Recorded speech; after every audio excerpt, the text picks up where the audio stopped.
చేరారు.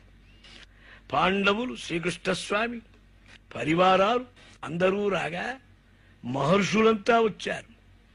పర్వతుడు, నారదుడు, రాజఋషులు, దేవఋషులు, ధౌమ్యుడు, వ్యాసులవారు, బృహదశ్యుడు, భరద్వాజుడు, పరశురాముడు, వశిష్ఠుడు, ఇంద్రప్రమదుడు, త్రితుడు, గృత్స్నమదుడు, అసితుడు, కక్షీవంతుడు, గౌతముడు, కౌశికుడు, సుదర్శనుడు, ఇంకా ఎందరో మహానుభావులు చక్కగా ఆ పరమేశ్వరుని యొక్క దివ్యానుగ్రహం పొందే ఆ భీష్ముని దగ్గరికి వచ్చారు అందరూ. ఆ అందరూ వచ్చినప్పుడు పడుకున్నటువంటి ఆ భీష్ముణ్ణి శ్రీకృష్ణస్వామి వారు అడిగారు, తాత, నువ్వు శరీరం వదిలితే ఈ లోకంలో ధర్మాలు చెప్పగలవారు లేరయ్యా, నీవే బోధించాలి. ఈ ధర్మబోధ ధర్మరాజుకు చెప్పి లోకంలో ధర్మముల యొక్క ప్రచారం శాశ్వతంగా చెయ్యాలి. ఇది నీ మీద ఉన్నటువంటి బాధ్యత అంటే ఆయన అన్నాడు, బాణాల దెబ్బలతో అర్జున అస్త్రాల దెబ్బలు తిని దప్పికవుతూ స్మృతి కోల్పోయి దృష్టి లేక మనస్సు పనిచెయ్యక ఇప్పుడు నేనేం చెబుతాను స్వామి కృష్ణ ప్రభో. సర్వేశ్వరుడు, సర్వజ్ఞుడు, సర్వశక్తి సమన్వితుడు, సర్వధర్మ ప్రచారకుడు, గీతాశాస్త్రం చెప్పిన నీవుండగా నేను ధర్మాలు చెప్పడం ఎందుకు, నువ్వే చెప్పమన్నాడు. అలా కాదు, నేను చెబితే నాకు పెరిగే ప్రతిష్ఠ ఏమిటన్నారు. ఇదివరకు ఇంత చెప్పినా నేను ఇంత తెలియగల వాళ్ళని ఎవరనుకున్నారు. నా భక్తుడు ప్రతిష్ఠ పొందటం నాకు ఆనందం. నమే భక్త ప్రణశ్యతి నా వాసుదేవ భక్తానాం అశుభం విద్యతే క్వచిత్. నారాయణ భక్తులకు పరమాత్మ దివ్యానుగ్రహం చూపిస్తారు. ఎక్కడ పొచ్చము లేదు, అనుగ్రహంలో లోపం లేదు. కనుక నువ్వు చెప్పడం చాలా మంచిది, నీవే చెప్పాలన్నారు. అప్పుడు ఇక ధర్మాలన్నీ చెప్పాడు. శాంతి అనుశాసనములని 2 పర్వాలలో చక్కగా విస్తృతంగా విశదంగా వివరించారు మహాభారతంలో. సమస్త ధర్మాలు, వర్ణ, ఆశ్రమ, స్త్రీ, పురుష, గురు, శిష్య, పుత్ర, పిత, సమస్త ధర్మాలు ఒకటేమిటి, సంకట ధర్మం, ఆపద్ధర్మం, మోక్ష ధర్మం, ప్రాకృత ధర్మం, ప్రపంచ ధర్మం, సృష్టి ధర్మం, సర్వధర్మాలు కూడా చూపించారు. సమస్తమైనటువంటి ధర్మాలు వరుస వరుసగా దివ్యమైన అనుగ్రహంతో బోధించాడు. ఆహా, ఎవరు తెలుసుకోగలరు పరమాత్మ యొక్క దివ్యానుగ్రహ ప్రభావాన్ని? ఒక్క భక్తునికే తెలుస్తుంది, ఇతరులకు తెలియదు. అందరూ మహర్షులంతా వచ్చి కూర్చున్నారు. భీష్ముల వారి చేత లేని శక్తిని దప్పిక తీర్చి స్మృతి కలిగించి సమస్త విషయాలు తోచేటట్టుగా చేసి చెప్పగలిగిన శక్తిని భీష్మునికి అనుగ్రహించారు పరమాత్మ. ఆయన వాత్సల్యంతో నా భక్తుడి ద్వారా, అందుకనే ప్రహ్లాద, నారద, పరాశర, పుండరీక, వ్యాసాంబరీష, శుక, శౌనక, భీష్మ దాల్భ్యాన్, రుక్మాంగదార్జున, వశిష్ఠ, విభీషణాదీన్ పుణ్యానిమాన్ పరమ భాగవతాన్ నమామి అంటారు. పరమ భాగవతుల్లో ఒకడు భీష్ముడు. అస్ఖలిత బ్రహ్మచారి, సర్వధర్మవేత్త, యోగి, మహాబుద్ధిశాలి, సమాధినిష్ఠుడు. అటువంటి వానికి అనుగ్రహంతో చూపించారు మొత్తం కూడా. రాజా గదాపాణిర్వృకోదరగ కృష్ణ స్త్రీ గాంధీవశ్చాప సుహృతు కృష్ణ తతో విపతు. కాలం ఎంత గొప్పది! కాలం పరమేశ్వర స్వరూపం కదా. నాయనా ధర్మజ, దుఃఖపడవోకు. తాతను పడవేశానని నువ్వు విచారపడుతున్నావు, నీకది అక్కరలేదు. సమస్తము కావలసే జరిగింది. కాలమే సమస్తాన్ని నడుపుతుంది. జగదీశ్వరుడు నీకు పక్కన చెలియై, చుట్టమవై, మరంది అయి సర్వ విధాలా నీకు తోడుగా ఉన్నాడు. ఆహా, అనురాగంతో బ్రహ్మాండమైన ఆనంద బాష్పాలు కలిగిన ఈ భీష్మునికి కళ్ళ మించి ఆనంద బాష్పాలు రాలుతున్నాయి. శరీరమంతా బాణాలతో బిగిసి ఉన్నది ఆ సమర తలంలో. కానీ ఒక్క శిరస్సు మాత్రం అటు ఇటు తిప్పడానికి వీలుగా ఉంది. దానికి బాణాలు తగలలేదు. అందుకనే దిండు కావాలని అడిగితే అర్జునుడు ఆ బాణాలతోటే దిండును తయారు చేశాడు. దప్పికవుతున్నదంటే పాతాళ గంగను అభిమంత్రించి పాతాళం నుంచి నిర్మలోదకాన్ని తీసుకోవచ్చి ఆ ఉదకంతో దాహం తీర్చాడు. రణధర్మం తెలిసిన వాడివి నీవేరా అర్జున. నాయనా, మీ తండ్రి పాండురాజు ఏనాడో పరమపదించాడు శతశృంగ పర్వతం మీద. దిక్కులేని మిమ్మల్ని కుంతి మహర్షుల సహాయంతో హస్తినాపురానికి తెచ్చింది. ఆ తెచ్చినప్పుడు వారిని విద్యాభ్యాసాలు, ఉపనయనాలు, శస్త్రాస్త్రాలు నేర్పడాలు అన్నీ హస్తినాపురంలో జరిగినాయి. తండ్రి, సమస్తము కాల ప్రభావం. ఎందుకంటే ధర్మరాజు నాయకుడా, గదాపాణి 10,000 ఏనుగల బలం కలిగిన వాడు, ఒక విధ్వంసి, జటాసురంతకు హిడింబ ప్రాణ పారీణు. తిక్కన గారు వర్ణిస్తారు. అద్వితీయ అసమ ప్రభావం కలిగినటువంటి ఆ భీమయ్య మహావీరుడు, గాంధీవధారి అర్జునుడు, శస్త్రాస్త్ర పండితుడు, ఇంద్రలోకంలో నేర్చుకున్న శస్త్రాస్త్ర విద్యలు. ఆ మహానుభావుడు యుద్ధవీరుడు.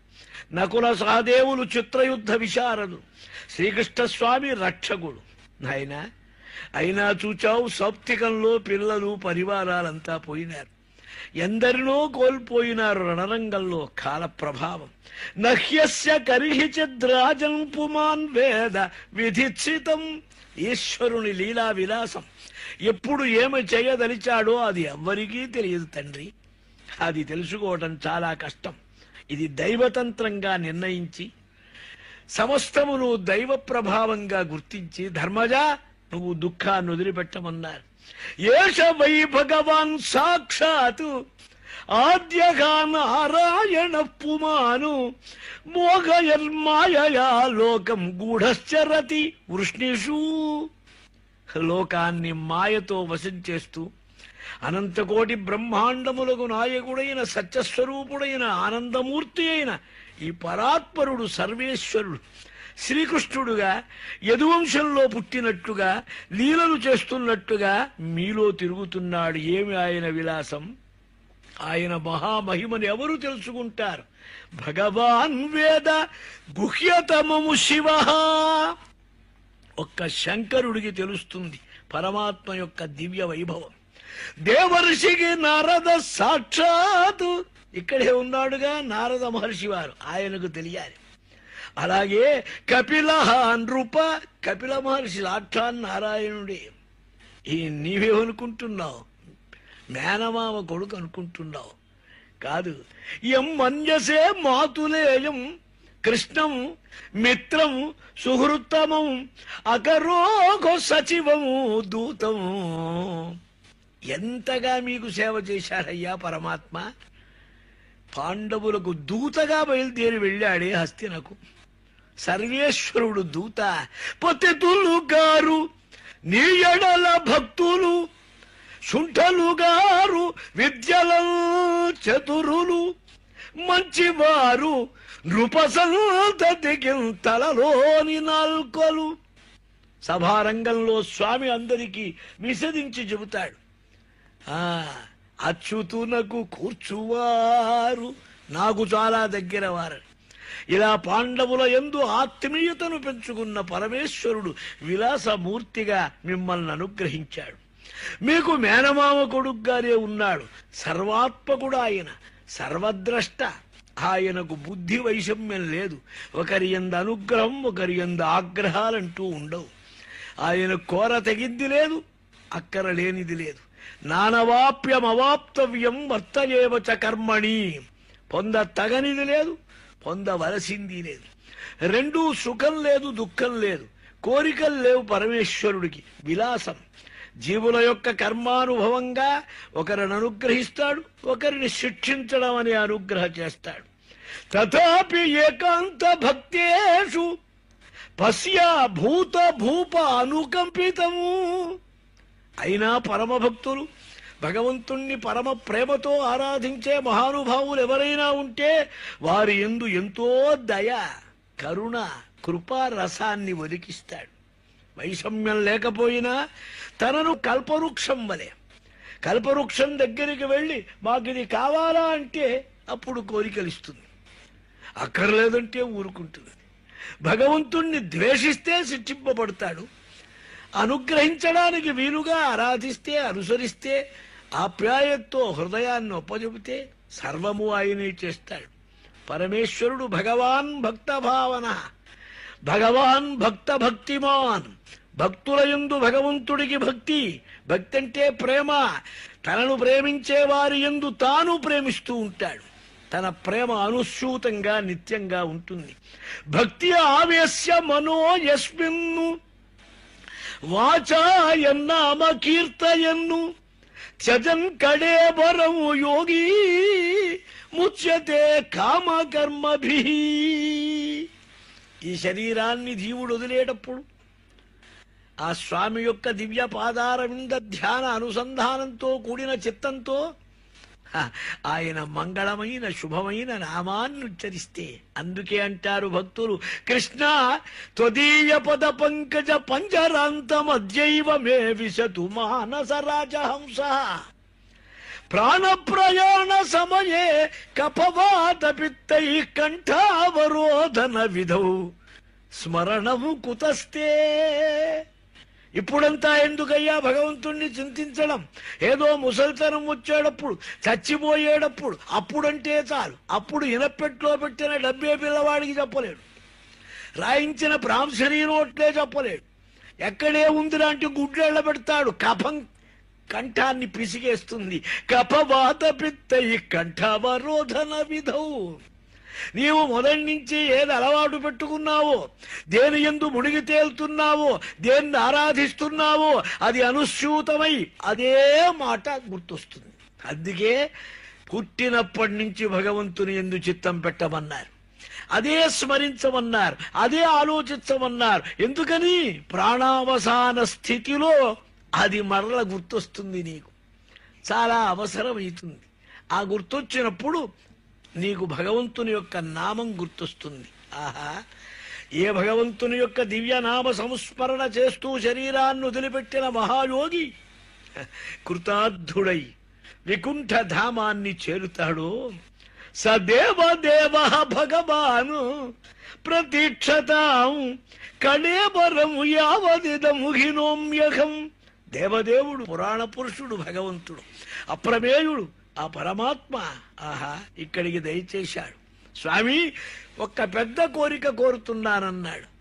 ఈ శరీరాన్ని భీష్ముడు వదిలేదాకా నువ్వు ఇక్కడే ఉండాలి.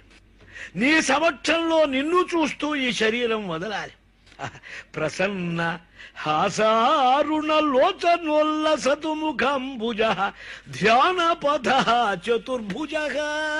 చతుర్భుజ శంఖచక్ర గదాపద్మ వనమాల పీతాంబరాలతో కోమల శ్యామల దివ్య లావణ్య ధామంతో అద్భుతాద్భుతమైన అనురాగ ప్రయుక్తమైన మందహాసంతో ఉండే ఆ మూర్తి నాకు దర్శనమిచ్చుగాక అని ప్రపన్నుడై ప్రార్థిస్తాడు భీష్ముడు. ధర్మాన్ ప్రవదతస్తస్య సకాల ప్రత్యుపస్థితగా యో యోగినశ్చంద మృత్యో వాంఛితస్తు ఉత్తరాయణగా. తాను కోరుకున్న ఉత్తరాయణ సమయం వచ్చింది. తండ్రి శంతను మహారాజు చేత నీ ఇష్టం వచ్చినప్పుడే నీకు మృత్యు వస్తుంది, లేకపోతే నిన్ను మృత్యువు దరిచేరదు అని వరం ఇవ్వబడ్డాడు.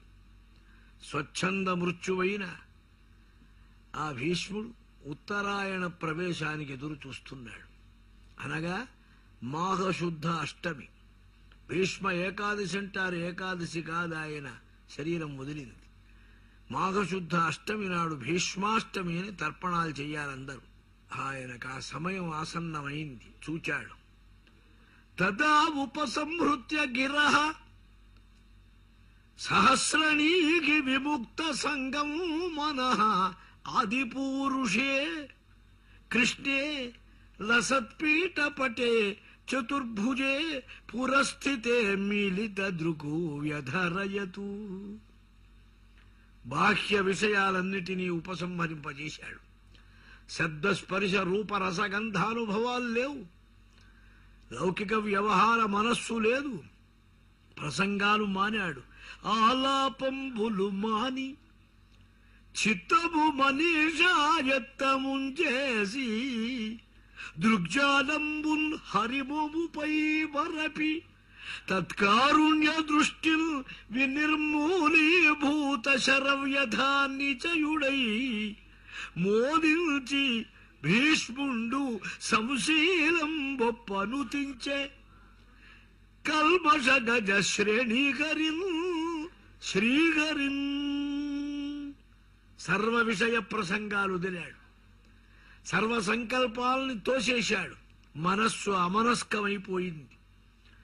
సమస్తమైన బాణాలు, దెబ్బలు, శరీరానికున్న వ్యధలు, పోట్లు అన్నీ మరిచాడు.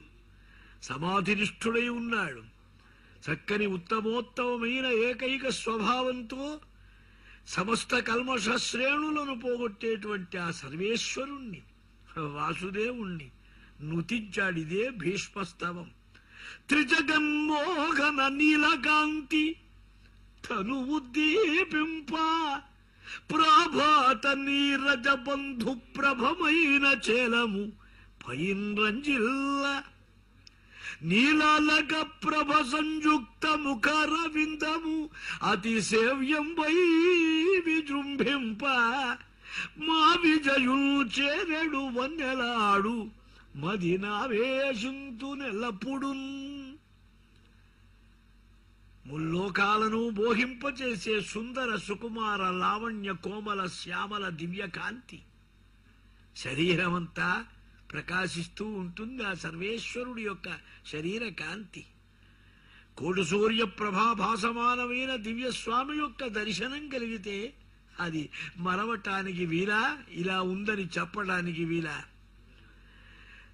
ప్రభత నీరజ బంధు ప్రభమైన చలము పచ్చని పటం, పట్టు వస్త్రం, ఆ పైన శోభిస్తున్నది శరీరం మీద.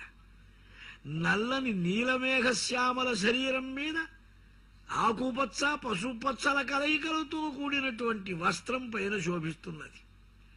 నల్లని తుమ్మెదల గుంప అనేటట్లుగా వంపులు తిరిగిన సుందరాతి సుందరమైన మృదువైనటువంటి ఆ ముంగురులు ముఖం మీద కమ్ముతున్నాయి. ముఖమనే కమలంలో మకరందాన్ని తాగటానికి చేరుతున్న తుమ్మెదల అనేటట్లు. మా విజయుడు చేరడు వన్నెలాడు. మనిషికి ఒక్కటే ఒక్క స్వరూపం, భగవద్రూపం చిత్తంలో ఉంటుంది. అందుకే ఒకడికి రాముడు, ఒకడికి కృష్ణుడు, ఒకడికి నరసింహస్వామి. చిత్తంలో ఒక్కసారి గట్టిగా పడ్డ ముద్ర మరిచిపోలేడు. అది తాను ధ్యానించడానికి చాలా వీలు, అదే నిలిచి ఉంటుంది. ఆనాడు రణరంగంలో ఆయుధముంధరింపను అని కగ్గముగానొక పట్ల, ఒక పట్ల ఊరకే సాయము చేయువాడ పెలుసను నన్ను పిమ్మట ఎగ్గురాడిన దోయిలి యొగ్గుదు. నేను ఆయుధం పట్టను, ఒక పక్షంలో యుద్ధం చెయ్యను అని ఆనాడు చేసిన ప్రతిజ్ఞ నా కోసం మరలించుకున్నాడు స్వామి. భీష్ముడికి సేనాధిపత్యం చేసినప్పుడు భీష్ముడుగా ప్రతిజ్ఞ చేశాడు. స్వామి చేత ఆయుధం పట్టించి తీరాలి, అప్పుడే భీష్ముడి యొక్క ప్రజ్ఞ. భక్తుడు కోరితే భగవంతుడు ఏమైనా చేస్తాడు. ఆ భక్తి మనం సంపాదించాలి. భక్తి గనక కలిగితే ఊరికే కొంగు బంగారం స్వామి. సర్వేశ్వరుండైన శౌరి తులదూపధనమున్నదే. డబ్బుతో కొంటామా భగవంతుణ్ణి? వేషాలతో కొంటామా? వినయ విధేయతలు చూపించి మోసం చేయగలమా? నీ హృదయం భగవంతుడికి అర్పించాలి. అర్పిస్తే చాలు, తాన ప్రతిజ్ఞలు తీసి అవతల పెట్టేస్తాడు. తాను ఆయుధం పట్టనన్నాడు, తన చేత ఆయుధం పట్టిస్తానన్నాడు భీష్ముడు. మావాడి ప్రతిజ్ఞ ముఖ్యం గాని నా మాటది ఏమిటని. జనకుడికి పుత్రుడు యందున్న వాత్సల్యం కంటే అనంతకోటి బ్రహ్మాండ జనకుడైన సర్వేశ్వరుడికి భక్తుని యందుండే అనురాగం ఎంతది. స్వామి బయలుదేరి ఆ రణరంగంలో ఆ వస్తున్న చూపు అదే మనస్సులో నిలిచింది ఆయనకు. హయరింకాముఖ ధూళి ధూసర పరిన్యస్తాలకోపేతమై రజజాత శ్రమతోయ బిందుయుతమై రాజిల్లు నెమ్మోవితో జయముల్ పార్థునకిత్తునంచు అని నా శస్త్రాగతిం చాలా నొచ్చెయు బోరించు మహానుభావు ఎదలో జిల్తిల్తున శ్రాంతము. అర్జునుని రథానికి కట్టిన శ్వేతాశ్వాలు, వాటి గెట్టెల తాకిడికి లేచిన దుమ్ము సుకుమారమైన ముంగురుల మీద పడుతున్నది పరమాత్మకు. అది కూడా చూచుకోలేదు. ఆ గుర్రాలకు మూత్రపురీషాలుస్తే చేతితో గోకేవాడు భగవంతుడు. భక్తుడైన వాడి పరివారానికి కూడా సేవ చేస్తాడండి, భక్తునికే కాదు భగవానుడు.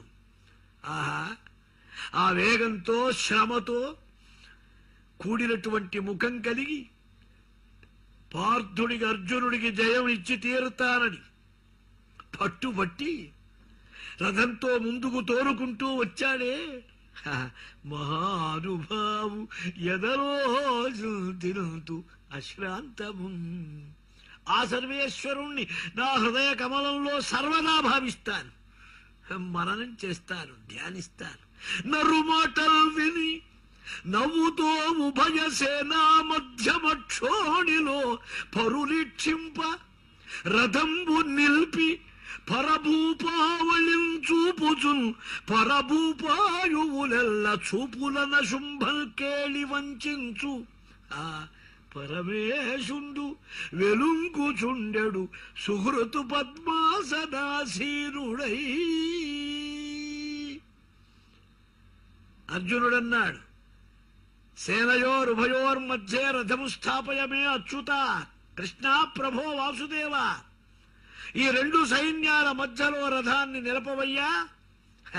ఎవరితో నేను యుద్ధం చెయ్యాలి, ఎవరిని నేను సంహరించాలి, ఒక్కసారి కంటితో చూస్తానన్నాడు విచారించి. ఆ మాట విని 18 అక్షౌహిణీల మధ్యలో అక్షాంశ రేఖలో కపిధ్వజ మర్యాదతో కూడిన అగ్నిదత్తమైన దివ్యాతి దివ్య శ్వేతహయాలతో కూర్చోబడ్డ ఆ రథాన్ని జెండాపై కపిరాజు స్వామి తోలుకుంటూ వెళ్ళారు, ఆపారు. అర్జున, చూడరా ఎవరితో నువ్వు యుద్ధం చెయ్యాలో ఒక్కసారి అన్నారు. అని ఒక్కసారి స్వామి కంటితో చూచాట. ఎవరిని? మహా అందరినీ. భీష్ముడు అంటున్నాడు, ఆయన చూడటమే మా ఆయుష్యాలు ఎగిరిపోవటం ఆ చూపులోనే ఉందన్నా. చూడరా అని అర్జునుడిని పిలవటం ఉందే, ఆ చూపులోనే అర్జునుడికి శోకమోహాలు వచ్చినాయి. గీతాశాస్త్రం చెప్పాల్సి వచ్చింది. స్వామి, ఒకే చూపు ఒకరికొక రకంగా, మరొకరికి ఇంకో రకంగా. ఆహా, పరభూపాయువులెల్లా చూపులన శుంభత్కేళి వంచించు ఆ పరమేశుండు. అదే మూర్తి నా హృదయ కమలంలో సర్వదా సర్వదా నిలిచే ఉన్నది. ఆ పరమేశ్వరుణ్ణి నేను హృదయంలో చూసుకుంటున్నాను కదా. నా భాగ్యం ఏమి భాగ్యమని చెప్పాలి. ఆహా, అదృష్టం, ఎంత అదృష్టం స్వామితో యుద్ధం చెయ్యటం. స్వనిగమమపహాయ, తను చేసిన ప్రతిజ్ఞ తోసవతల పారేశాడు. మత్ప్రతిజ్ఞామృతమధికర్తుం, భక్తుణ్ణి దీనుణ్ణి ఆర్తున్నైన నా కోరిక తీర్చడం కోసం స్వామి నీ ప్రతిజ్ఞ అవతల పెట్టేశావు. ఆ యుద్ధముద్ధరింపను యుద్ధమునరింతృ వారలు అబద్ధమెందులకు యుద్ధంబు త్రోవబోవక, యుద్ధం జోలికే పోనన్నాడు. అటువంటి వాడు చక్రం పట్టుకున్నాడు. నా ప్రతిజ్ఞ నిలపడం కోసం అవప్లుతో రథస్థ ధృత రథ చరణ అభ్యయాతు చలద్గు హరిరివ హంతుమిభం గతోత్తరీయ. ఆ పైన పచ్చని పట్టు ఉత్తరీయం జారుతూ ఉండగా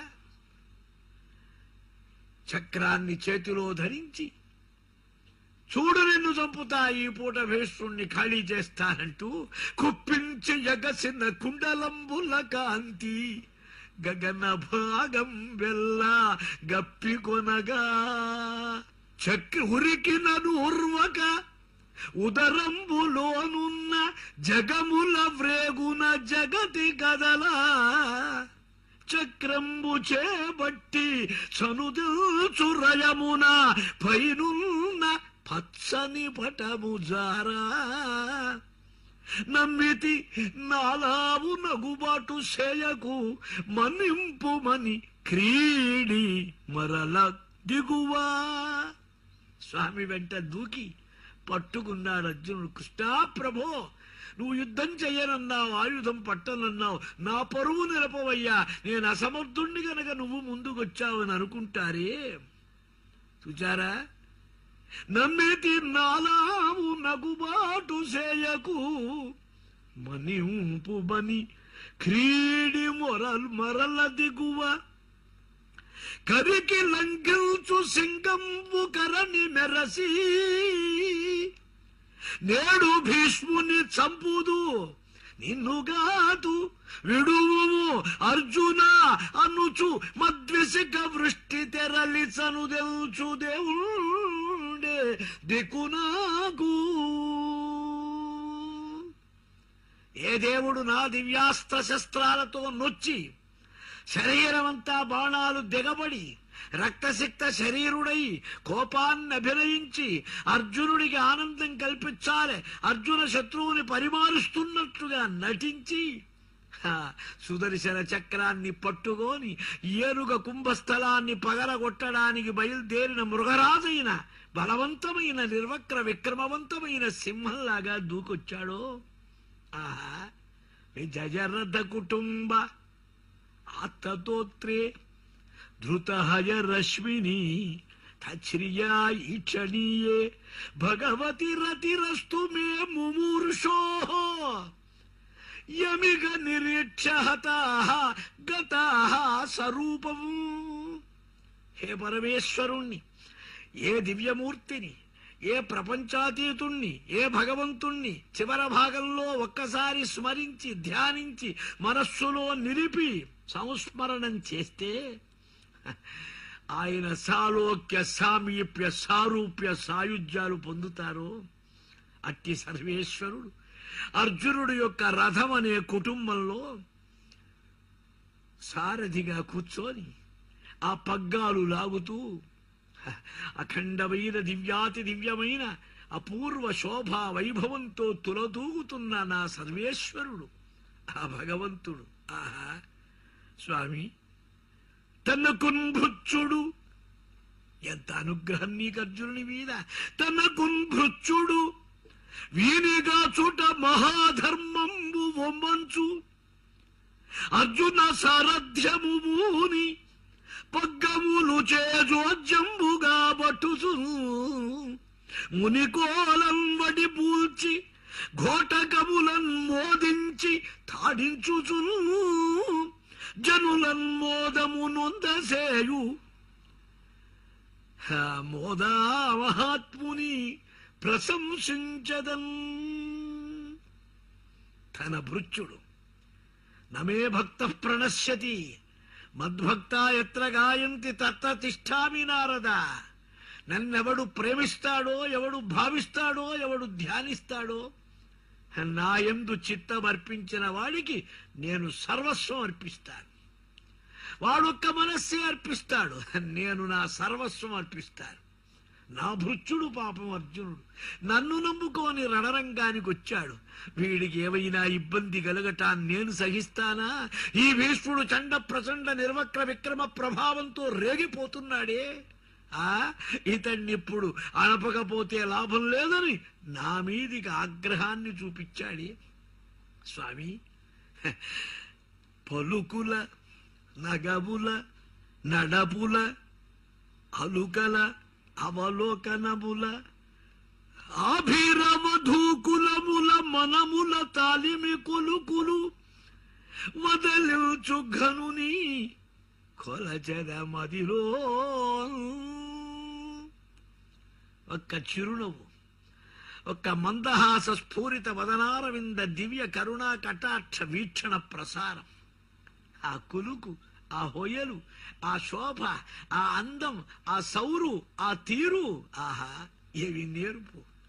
భగవంతుని సగుణ సాకార లీలా పరమేశ్వర రూపం మనుష్యుడుగా, లీలా మనుష్యుడుగా అవతరించి భగవంతుడు గోపకులంలో, నందవ్రజంలో, బృందావన సీమలో గోపికలను ఆనందపరిచాడే. నిరీక్షణ కల్పిత ఉరుమాన కృతమనుకృతవత్యగా ఉన్మదాంధ ప్రకృతి మగమల్కిల యస్య గోపవధ్వ. హే పరమేశ్వరుడి దివ్య అనిర్వచనీయ సౌందర్య ప్రభావంతో మనస్సు స్వాధీనమై వెంటబడి తిరిగారే, గానం చేశారే గోపికా గీతములు.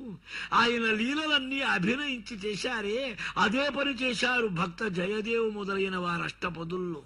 ఆ గోపికల భావాన్ని తన్మయత్వంతో భావించి వీరంతా కృతార్థులైనారు. మునిగణ నృపవర్య సంకులే అంతఃసదసి యుధిష్ఠిర రాజసూయ యశాం అర్హణం ఉపపేద ఈక్షణీయ మమ దృశి గోచరగాయేష ఆవిరాత్మ. స్వామి, నాడు రాజసూయ మహాధ్వర సంభారంలో సమస్తమైన రాజలోక బ్రహ్మర్షి దేవర్షి నారదాదుల సమక్షంలో నీకే ఒక్కడికే అర్చన చెయ్య తెగిన వాడవని నేను సాహసించి చెప్పానే నీ చరణారవింద అనురాగంతో. స్వామి, అప్పుడు శిశుపాలుడు లేచాడే. నీవు ఎవరినైనా లెక్క పెట్టావా? మునిగల సభ ఆ సహదేవుడు ఆ పళ్ళని తెచ్చి ధర్మరాజు చేతికి అందించగా ధర్మరాజు నీకు అర్ఘాభిహరణం చేశాడే, నువ్వు స్వీకరించావే. ఆ విలాసమూర్తి, ఆ స్ఫూర్తి మరవటానికి వీలా స్వామి. క్షితిపరమవరోపితుం కురూణం శ్వసన ఇవ అసృజతు అక్షవంశవన్నిం. కౌరవ పాండవులు అన్న తమ్ముల పిల్లలు, వాళ్ళ మధ్యలో జూదమా? ఇది ఎవరి ప్రేరణ? నీ విలాసమే. ఇది ఒకటి కల్పించావు మధ్యలో. ఈ ఒక్క జూదం గనక లేకపోతే ఈ వంశం నశించదుగా.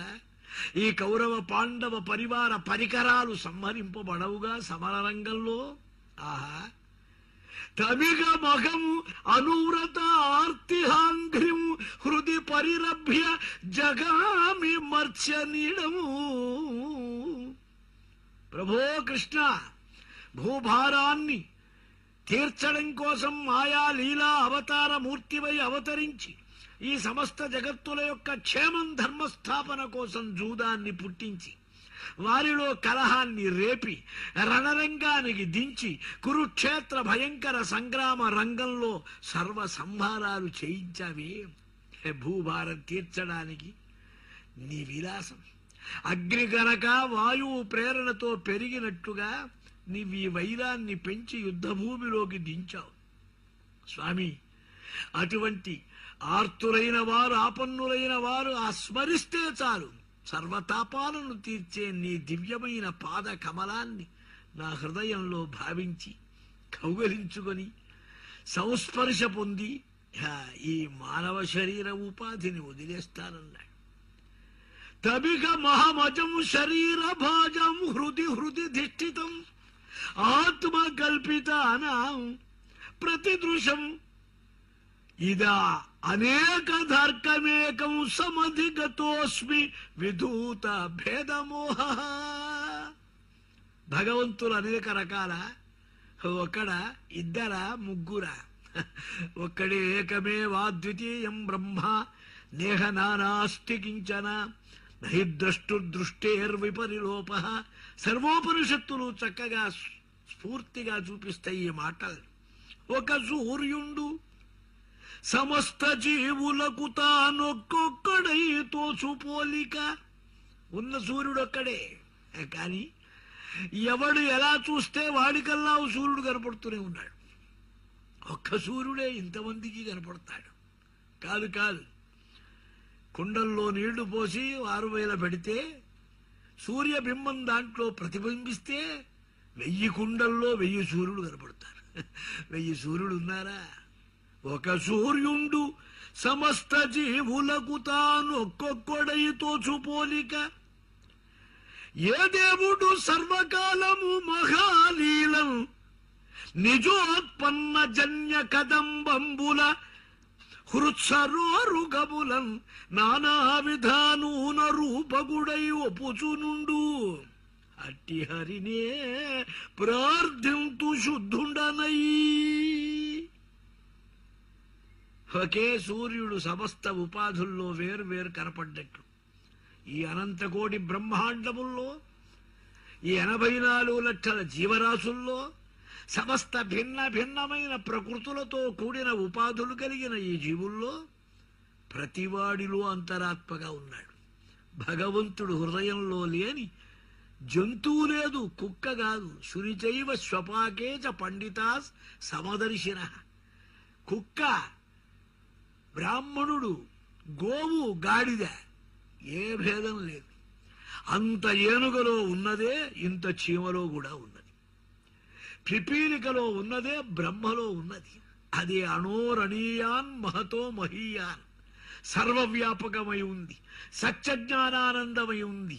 ప్రతివాడు సుఖం అనుభవిస్తున్నాడు, ఏదో విషయాత్మ ఆలోచిస్తున్నాడు, ప్రతివాడు ఏదో చేస్తున్నాడు. వాళ్ళలో భగవంతుడున్నాడు. ఒకే సూర్యుడు ఉపాధుల్ని బట్టి ఉన్నట్టుగా సర్వేశ్వరుడు సర్వవిధాల అనేక రకాలుగా వ్యాపించిన ఆ చిద్రూపం, ఆ సత్యజ్ఞానానంద మూర్తిని మనసా హృదయంతో స్మరించి ధ్యానిస్తున్నానన్నాడు. కృష్ణ ఏవం భగవతి మనోవాగ్దృష్టివృత్తిభి ఆత్మన్యాత్మా సమేభ్యేత్య సో అంతశ్వాస ఉపారమతు. ఈ మనోబుద్ధులతో అంటే ఈ శరీరం కనపడుతుంది బయటికి, లింగ శరీరం ఉంది అసలు సూక్ష్మం. అది ఒక బ్రీఫ్ కేసులాగా ఈ శరీరం వదలగానే అది పట్టుకొని వెళుతాడు ఇంకో జన్మకి, ఇంకో లోకానికి. అది ఎప్పుడు పోదు. అది ఎప్పుడు జ్ఞానం కలుగుతుందో, భగవద్ అనుగ్రహం కలుగుతుందో అప్పుడు ఆ బ్రీఫ్ కేసు పటాపంచలవుతుంది. అదే మనోమయం అన్నారు దాన్ని. ఆ మనస్సు చూడండి, మీరు నిద్రపోయినా స్వప్నంలో అనేక దృశ్యాలు చూపిస్తున్నది ఎవరు? ఆలింగ శరీరమే. అంటే మనస్సే. ఈ మనస్సే బ్రహ్మాండాన్ని కల్పిస్తున్నదంటారు యోగ వాసిష్ఠాదుల్లో. అటువంటి ఆ మనోమయమైనటువంటి బహిర్వ్యాపారం అంతా వదిలి ఆ మనస్సు సర్వేశ్వరుడు యందు తైలధారావద విచ్ఛిన్న భగవదేకాకార ప్రత్యయ పరంపర ఏకాగ్రతాయోగ్యం మనస్సంపాదయేతన్నారు. ఆ ఏకాగ్రత స్థితి ఆ భగవంతుని యందు ఉంచిన వాడై, ఈ వసువుల్లో 8వ వసువు మహాశక్తివంతుడు, సంతానం లేకుండా రావాలి. అది గంగమ్మ వసువులకు ఇచ్చిన హామీ. ఆ ప్రతిజ్ఞ ప్రకారమే పెళ్లి చేసుకోకుండా ఉన్నాడు. ఆ శరీరాన్ని వదిలేశాడు. వెంటనే ఆ భీష్ముడు నిష్కళమైన, నిర్వికారమైన, సత్యజ్ఞానానందమైన, నిరుపాధికమైన ఆ భగవత్తత్వంలో లీనమైనాడు. ఇక మరణ ఈ భౌతిక వ్యవహారాలేం లేవు. ఆయనకు ధర్మరాజు కావలసిన సంస్కారాలన్నీ చేశారు. మహర్షులంతా స్తుతించారు. సర్వధర్మవేత్త, అస్కలిత బ్రహ్మచారి, అఖండ యోగి, మహాభక్తుడు, పరమభాగవతుడు అన్ని ఆలోచించి స్వరిక్తక హృదాతతాయినో యుధిష్ఠిరో ధర్మభృతం వరిష్ఠ. అప్పుడు పట్టాభిషిక్తుడైన ధర్మరాజు పరిపాలన చక్కగా జరిపాడు. ఆ వంశాన్ని, కురు వంశాన్ని దహనం చేసినట్టు చేసి నిర్వక్ర విక్రమంతో చక్కగా ఈ పరీక్షిత్తు పుట్టాడు. పరీక్షిత్తుకు సమస్త సంస్కారాలు, ఉపనయనాలు జరిపించారు. కృపాచార్యుడి వలనే శస్త్రాస్త్రాలన్నీ నేర్పించారు.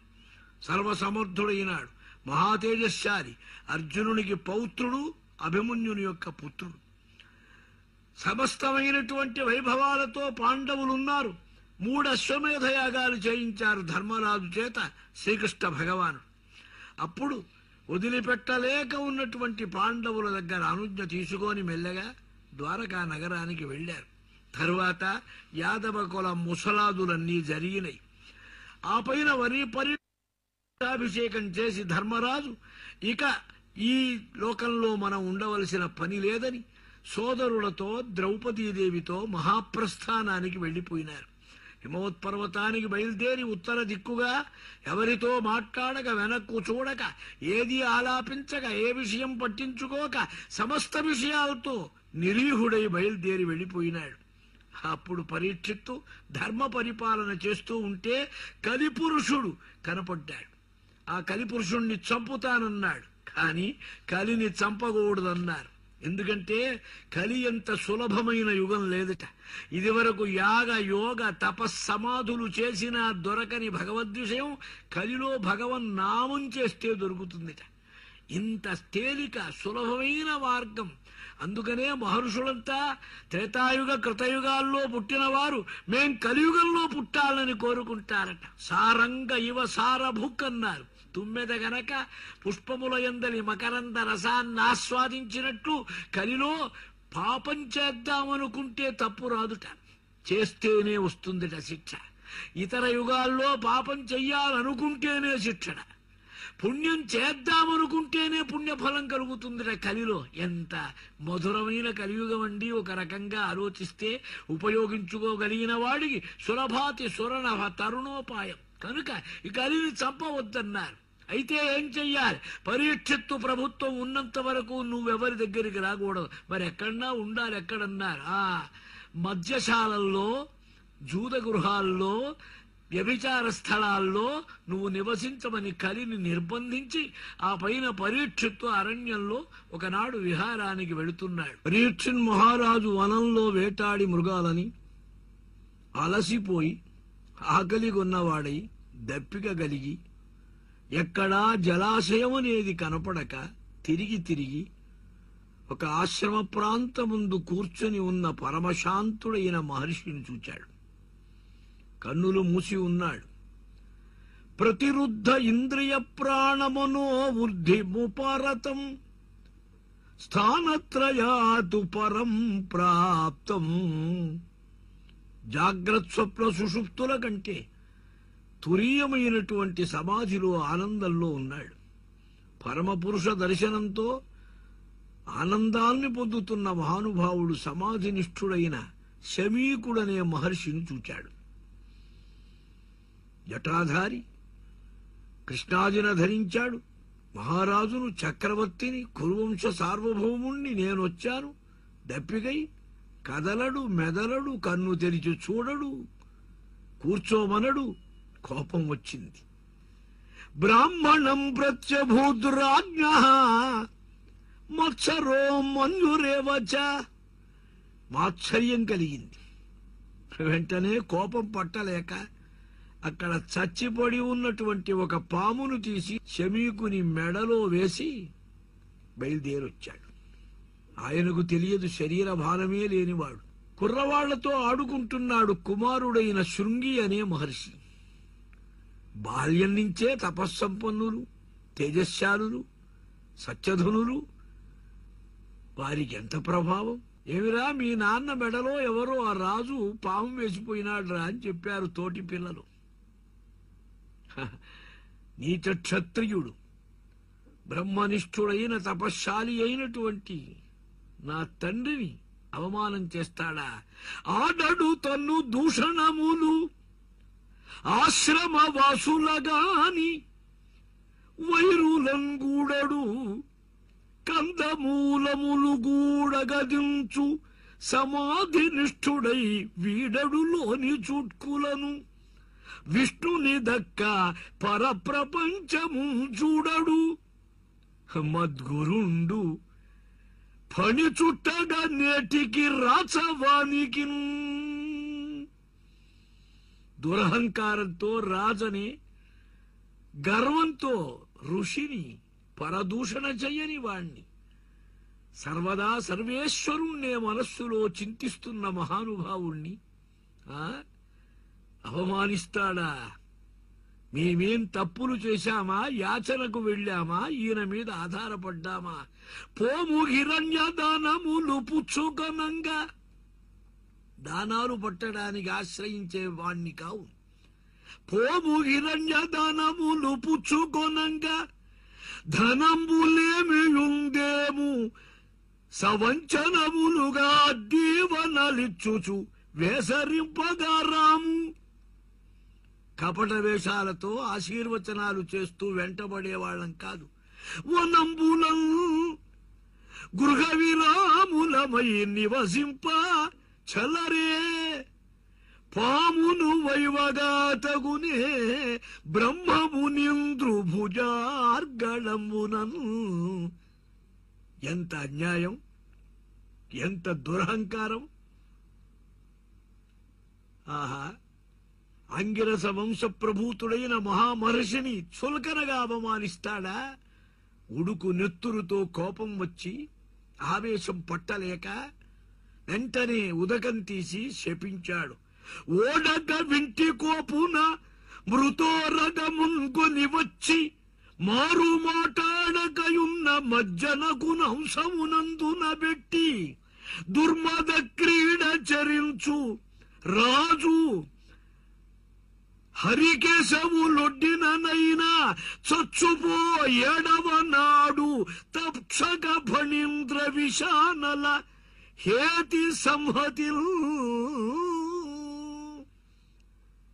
నిరపరాధి అయిన మహర్షిని అవమానపరిచిన వాడు నేటికి 7వ రోజు తక్షకుడనే సర్పరాజు చేత కలవబడి సంహరింపబడతాడు.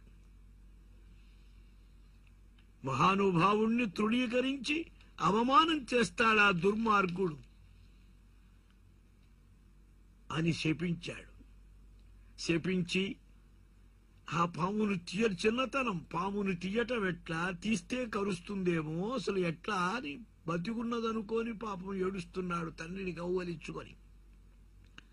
ఆయన సమాధి నుంచి బహిర్గతుడై కళ్ళు తెరిచి ఏడుస్తున్న కుమారుణ్ణి చూచి, నాయనా ఏమిట్రా అంటే, నీ మెడలో పాము చూడమంటే ఆ మృత సర్పాన్ని తీసవతల పడేసి నేను శపించానని చెప్పగా చాలా పశ్చాత్తాపడ్డాడు. ఆహా! విప్రకృతః రాజ్ఞా నైవ అఘం తదచింతయతు. మహారాజు వచ్చాడు పాపం. క్షుత్రుటు శ్రమయుతః దీనః నైవ అస్మచ్ఛాపమర్హతి. ఆకలి దప్పిగా కలిగి శ్రమ పడ్డాడేమో, ఇంద్రియ పరవశుడై కోపం వచ్చుంటుంది. మహారాజు ఏలేవాడు, నా విష్ణు పృథివీపతి. నాయనా, చిన్నతనంతో నువ్వు మహాపాపం చేశావు. ప్రభు విష్ణుంశతో కూడినవాడు, అతడు లేకపోతే అరాజకం కాదా నాయనా? ఏవైనా సరే వెంటనే ఒక శిష్యుణ్ణి పిలిచి శృంగి ఆ శాపాన్ని తిప్పుకోలేనన్నాడు. ఈ శాపం సంగతి తక్షకుడు వస్తాడని శపించాడని మహారాజు కబురు చేశాడు. పరమ భాగవతుడు ఏదో ప్రారబ్ధాధీనంగా కోపం ఆవేశం వచ్చింది గాని ఇంటికి వెళ్లి మహాపశ్చాత్తాపడ్డాడు పరీక్షణ్ మహారాజు. ఎంత తప్పు చేశారు! ఆహా! నాయనా, నన్ను శపించాడా, తగిన ప్రాయశ్చిత్తమే చేశాడన్నాడు. దురహంకారంతో నేను చేసిన పనికి తగిన మాట. అథో వికాయ ఇమమూచ లోకౌ విమర్శితౌ ఘేయతయా పురస్తాత్ కృష్ణాంఘ్రి సేవామభిమన్యమానః ఉపవిశతు ప్రాయము అమర్త్య నద్యాం. ఇహలోక పరలోక వాంఛలన్నిటినీ తుడిచేశాడు. ఒకనాడు తనకు మరణం ఉన్నది, అది ఎప్పుడొస్తుందో తెలియదనుకున్నవాడు, వివేకం కలవాడు, సర్వమును త్రోసివేసి ఆ భగవచ్చరణార విందముల యందు ఆసక్తిని పెంచుకోవాలి. అదే పరీక్షిత్తు కలిగిన మహాభాగ్యం. విష్ణురాతుడన్నారు. నారాయణుని చేత గర్భస్థితులైన శిశువు రక్షింపబడ్డవాడు గనక వాడికి కలిగిందా భాగ్యం, అందరికి కలుగుతుందా? ఆహా! ఇక నాకెందుకు ఈ జగత్తుతో పని, ప్రాయోపవేశం మొదలుపెట్టాడు గంగానదీ తీరమందు. యావై లసచ్ఛ్రీతుల తులసీ విమిశ్ర ప్రకృష్ట అంఘ్రి రేణ్వధికాంబు నేత్రి పునాతి లోకాను. ముల్లోకాలను పవిత్రం చేసే గంగా భవాని దగ్గర కూర్చున్నాడు. ఇక మరణం నిశ్చయం అనుకున్నాడు. అక్కడికి జగత్తును పావనం చేసే పరమ మహర్షులంతా వచ్చారు. సత్పాత్రుడైన యోగీంద్రుడు పుణ్యాత్ముడు ఎక్కడ ఉంటే అక్కడికే సాధువులు వస్తారు. పిలవక్కర్లే, వారి రాక వీరి పుణ్యము యొక్క ప్రభావం. అత్రి మహర్షి, వశిష్ఠ మహర్షి, చ్యవన మహర్షి, శరద్వంతుడు, అరిష్టనేమి, భృగువు, అంగిరసుడు, పరాశరుడు, విశ్వామిత్రుడు, పరశురాముడు, ఇంద్రద్యుమ్నుడు, యుద్ధమవాహుడు, మేధాతిథి, దేవనుడు, ఆర్ష్టిసేనుడు, భరద్వాజుడు, గౌతముడు, పిప్పలాదుడు, దేవర్షి, బ్రహ్మర్షి శ్రేష్ఠులంతా వచ్చారు. రాజర్షి వర్యులైన అరుణాదులందరూ వచ్చారు. అందరూ రాజర్షి, బ్రహ్మర్షి, మహర్షి సందోహంతో సభ నిండిపోయింది. ఆహా, వచ్చిన వారిని చూచి దోసిలి వగ్గి నమస్కరించాడు. వినయ విధేయతలతో పూజించాడు. నా జన్మ ధన్యమన్నాడు. ఇటువంటి మహాపురుషుల దర్శనం మరణకాలం రాబోయే నాకు ఇలా లభించడం ఎంత పుణ్యం, నా యొక్క అదృష్టం అనుకున్నాడు. ఆహా, తప్పకుండా తక్షకుడు వస్తాడట. ఈ శరీరాన్ని తీసేస్తాడు. తక్షకుడు ఏం చేస్తాడు? ఆనంద స్వరూపమైన బ్రహ్మఋషుల అనుగ్రహం పొందిన, భగవచ్చరణారవింద సేవ పొందిన నాకు కృతార్థత ఇంకొకటి ఉన్నదా? అయ్యా, నేను ఎలా బాగుపడాలి? కొద్ది సమయం జీవితం ఉన్నవాడు ఎలా తొందరగా కృతార్థతను పొందాలో అనుగ్రహించండి అని అంటూ ఉంటే, ఇంతలో తత్ర అగమతు భగవాను వ్యాసపుత్రః యదృచ్ఛయాగామటమానః అనపేక్షః అలక్ష్యలింగః నిజలాభదృష్టః వృతశ్చ బాలైః అవధూతవేషః. మహానుభావుడు అక్కడికి రానే వచ్చాడు. అగర్భయోగి శుక మహర్షి. పిల్లలంతా వెంటబడి వచ్చారు. అవధూత అంటే అదే అర్థం. అవధూతో నామ లోకధర్మ తిరస్కృత. మనం లోకం మెచ్చడానికి కుండలాలు, శాలువలు, వేషాలు, డ్రస్సులు, అనేక అలంకారాలు చేసుకొని బయలుదేరుతాం. ఇవన్నీ శరీరానికి, వ్యర్థమైన శరీరానికి సంబంధించినవని ఆత్మస్వరూప ఆనంద శమదమాది అలంకారాలే వారు పొంది లోక దృష్టిలో చాలా విపరీతంగా ఉంటారు. దివ్యష్ట వర్షం ఎలా ఉన్నాడు శుకయోగి? 2 16 సంవత్సరాల వయస్సుగా కనపడుతున్నాడు. మహాయోగులు, జ్ఞానులకు శరీరం తృప్తిగా ఉంటుంది, సుందరంగా ఉంటుంది, సంతృప్తిగా ఉంటుంది. మనకు లక్షలున్నా, కడుపు నిండా తిన్నా అంతా కొరువే, అంతా ఇబ్బందే. ఎందుకని? ఎప్పుడూ మనకు భయం వెంట కనపడుతూ ఉంటుంది. భయం లేదు, ఆనందం, తృప్తి గలవాడికి అసలు ఆరోగ్యానికే ఇబ్బంది లేదు. 16 సంవత్సరాల లేప్రాయం. సుకుమార పాదక రోరుబాహ్వంసక కపోల గాత్రం చార్వాయతాక్ష ఉన్నస తుల్య కర్ణం శుభ్రాననం కంబు సుజాత కంఠం. శంఖంలాగా ఉంది మెడ. వికసించిన కమలాల రేకుల నిగారింపుల సొంపులు నింపే సున్నితమైన సుకుమారమైన విశాల నేత్రాలు, చక్కని కాంతి, గండస్థలం తళతళ్లాడుతున్నది. కప్పిన ఎముకలు కలిగినటువంటి భుజస్కంధాలు, విశాల వక్షస్థలం, చక్కని ఉదరం, వంకరగా తిరిగినటువంటి జటాజూటము యొక్క ముంగుర్లు. ఎంత సుందరం! బ్రహ్మవేత్త సౌందర్యం మరొకరికి ఉంటుందా? ఆయనొచ్చాడో లేదో, మహాయోగీశ్వరుడైన అవధూత రావటం వల్ల ఋషులంతా లేచారు, గౌరవించారు. పాదాల మీద పడ్డాడు పరీక్షిన్ మహారాజు. ఆహా, అహో అద్య వయం బ్రహ్మన్ను సత్సేవ్యాగా క్షత్రబంధవగా. క్షత్రియులమైన మేము ధన్యులమైనాం స్వామి మీ రాక. ఆహా, ఏషాత్ సంస్మరణాత్ పుంసాం సద్యః శుద్ధ్యంతి వై గృహాః. ఏ సాధువుల యొక్క సంస్మరణం చేస్తే చాలు గృహాలు పవిత్రమవుతావో, వారి దర్శన, స్పర్శన, పాదసేవ, ఆగమన, ప్రసంగాలు వినటం, ఆహా ఎంత భాగ్యం! నేను కృతార్థుణ్ణి. ఆహా, పాండుసుతులకు ప్రియుడైన మా తాతలకు పరమ ప్రియుడు పెన్నిధి అయిన శ్రీకృష్ణ స్వామి వారి భగవంతుడి అనుగ్రహం కావచ్చుది. లేకపోతే మీరిక్కడికి పిలవకుండా ఇలా వస్తారా? వ్యర్థున్నైన నా దగ్గరికి యోగినాం పరమం గురుం పురుషస్య ఇహ యత్కార్యం మ్రియమాణస్య సర్వదా యశ్రోతవ్యం అధో జప్యం యత్ కర్తవ్యం నృభిః ప్రభో స్మర్తవ్యం భజనీయం వా బ్రూహి యద్వా విపర్యయం. సమీపంలో మరణం కలవాడు, ఏ జపం చెయ్యాలి, ఏది వినాలి, ఏ పని చెయ్యాలి, ఏ సేవ చెయ్యాలి, ఏది ఆలోచించాలి, ఏ సంకీర్తనం చెయ్యాలి. ఇప్పుడు నాకు కావలసింది బతకటం కాదు, ఈ బతుకు చివరకొచ్చినప్పుడు కావలసిన కైవల్య స్థితికి కావలసిన స్థితి మీరు అనుగ్రహించాలన్నారు. శుకుడు నవ్వాడు. ఈ ప్రశ్న ఎవడికి కలుగుతుందయ్యా? ఇంకా కొన్నాళ్లు బతికిచ్చమని, శరీరం ఆరోగ్యం కల్పించమని అడుగుతారు గాని, గొప్ప ప్రశ్న అడిగావు మహానుభావ. వేల కొద్దీ ఉన్నాయి వినదిగినవి. మనుష్యుడికి మహా బతికితే సంపూర్ణంగా 100 ఏళ్లు ఆయుష్యం. 50 ఏళ్లు చెప్పకుండా పోతుంది. రాత్రి తక్కువ పడుకుంటే పొద్దున ఎక్కువ పడుకుంటాడు. 50 ఏళ్లు నిద్రలో.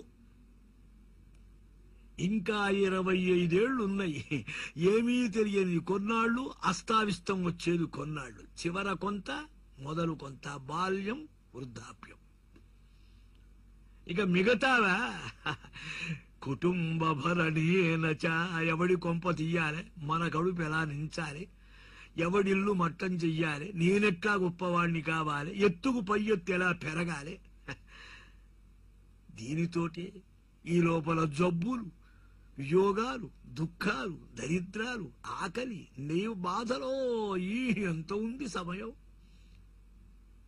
ఈ ఉన్నది సద్వినియోగం చేస్తాడా? అందుకనే తస్మాతు భారత సర్వాత్మా భగవాను హరిరీశ్వర శ్రోతవ్యగా కీర్తితవ్యశ్చ సుమర్తవ్యశ్చ ఇచ్చతా భవం. కైవల్యం కావాలనుకున్నప్పుడు వీలైనప్పుడల్లా భగవత్ స్మరణం, ఆయన కథ వినటం, ఆయన్ను గానం చెయ్యటం, ఆయన విశేషాలే ఆలోచించడం. ఏతావాను సాంఖ్యయోగాభ్యం స్వధర్మ పరినిష్టయా. సాంఖ్యం, యోగం ఇవన్నీ ఎన్ని కలిపినా సర్వసారం ఇదేనన్నారు. ఇంతకంటే సారం లేనే లేదన్నారు. ఖట్వాంగుడనే రాజర్షి దేవతల్ని అడిగాడయ్యా, నాకు ఆయుష్యం ఎంత ఉందని. ఇంకొక క్షణం అన్నారు. ఆ ఒక్క క్షణంలో మనస్సుతో సర్వబంధాలను వదిలేసి సర్వసంగాన్ని మరిచిపోయి ఆ పరమాత్మ స్వరూపమందే నిష్ఠను పొందాడు, ముక్తి పొందాడు. బాగుపట్టానికి ఒక్క క్షణం చాలు. చెడిపోవటానికి, నరకం అనుభవించడానికి 100 ఏళ్లు బతికినా పాడు బతికే, వ్యర్థమే. ఏం లాభం? స్వామి, నీకు 7 రోజులుంది కదయ్యా, అబ్బా ఎంత అవకాశం ఉందన్నాడు. ఒక్క క్షణంలో ఖట్వాంగుడు మోక్షం పొందితే ఇన్ని క్షణాలు ఎన్నో ఉన్న రోజులు 7 ఉన్నాయే నీకు. ఇంతకంటే గొప్ప అవకాశం ఉందే? అంతకాలేతు పురుష ఆగతే. చివరకాలం వచ్చిందనుకున్నప్పుడు గత సాధ్వసగా మృత్యువు మీద భయం పోవటం మొదటి మంచి లక్షణం.